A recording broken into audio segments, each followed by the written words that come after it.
viewers, today's this is a very important topic related to the petroleum industry, related to the geologists for the study of the paleoclimate. So the topic name is Rock-Eval Pyrolysis. So, or what is Rock-Eval Pyrolysis? The Rock-Eval Pyrolysis is the geochemical technique used to access the organic matter, hydrogen potential, and the thermal maturity of the sedimentary rock.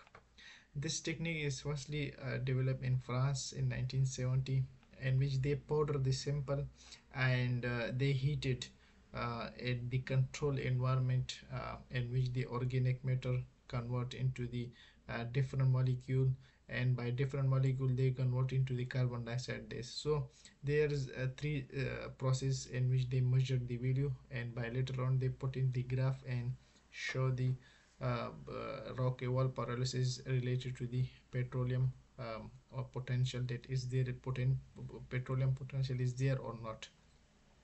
So the first is how Rock-Eval pyrolysis work. So they have two types, two stages. One is pyrolysis and another is oxidation. Number one is pyrolysis, in which they heat firstly 300 degrees centigrade in few minutes, due to which the volatile, like already present hydrocarbon, they volatile, and when they volatile and they when they go to the flame, so they become release the ion, in which FID, flame ionization detector, they detect the current, due to which the S1 peak they determined. And the second is the 500 to 600 temperature.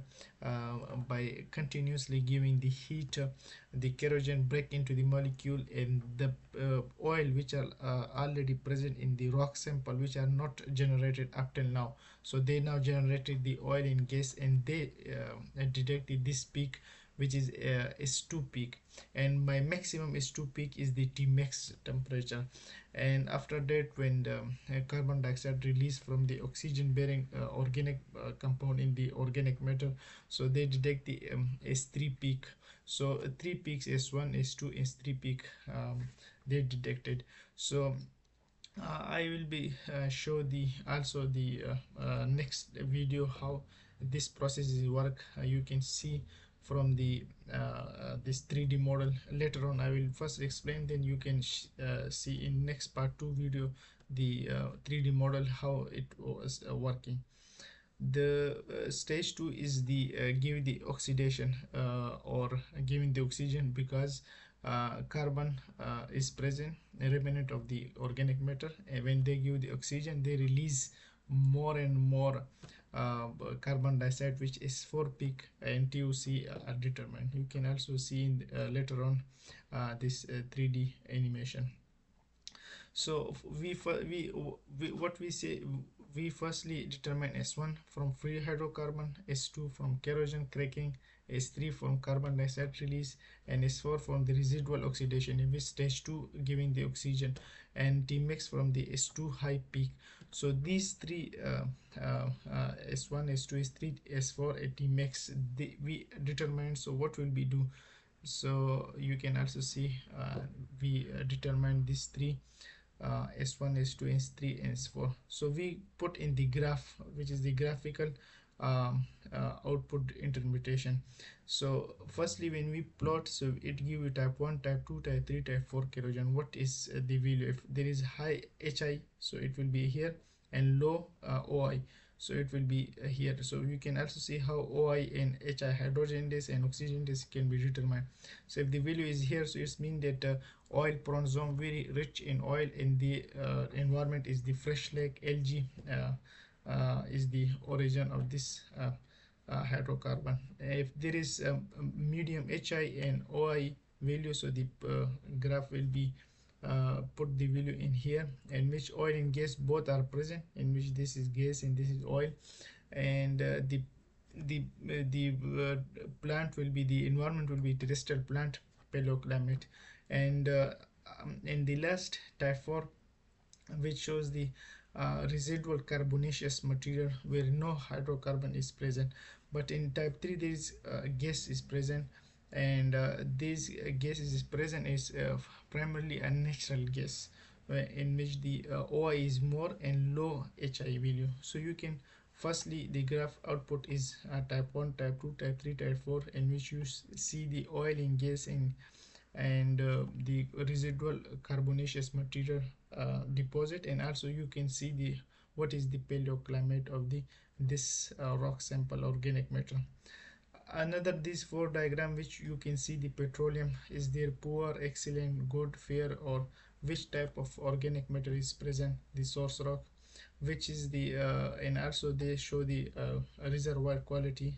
Also they show the same which are above this type 1, type 2. This also shows the potential reservoir potential. If there is too much TOC, is very good source rock and very good oil generation. They also show the electronous autochthonous. Electronous means like the oil is come from the another reservoir, or autochthonous means like it within it deposit. So so the electronous means transportation, autochthonous means that it's still this oil is still remaining in the source rock, and the oil is generated below the but not come from the other side. And you can also see this graph. So what is the environmental and other research application? So number one is soil and sedimentary organic matter. So you can analyze the soil and sedimentary organic matter uh, from the uh, from the this graph that how much it will be liable and refractory means active, how much organic matter is active which is ready for erosion, and how much it will be stable like it will be sequestered carbon factory it will be. So it helps scientists to see the soil health and carbon storage and climate impact. For example, if there is very active, so it's mean that the earth is very warming and the erosion is still but it's stable, it's mean that the earth is now good in temperature and they sequestrate the carbon. Number two is the paleoclimate in source. As we discuss high HI, low OI, so it means lake deposit, anoxic basin in the lake. And if the high OI and low HI, it means it will oxidize, it will be floodplain or oxic delta. Environmental pollution is also, for example, if we study the soil, so if they have carbonate, hydrocarbon contamination, so it will be also identify, which is we identify from S1 value. And the coal and shale reservoir also we can see that it's the unconventional it will help us to detect the unconventional reservoir, because if there is a S2 high peak Tmax, so it's mean that this organic matter contain too much hydrocarbons, so we can pump or we can collect directly oil and gas from the oil gas. But if there is S1 value very high, so we can cut for the or we can collect from the conventional reservoirs. So you can use in this perspective also this Rock-Eval Pyrolysis. So thank you so much to watch this video. I will be show one by one this slide. It's very important, so you can also use in your field or in your the especially geologists or the paleoclimate if they use these slides for the future presentation. I will show you in next video couple of videos the how this 3D model is working.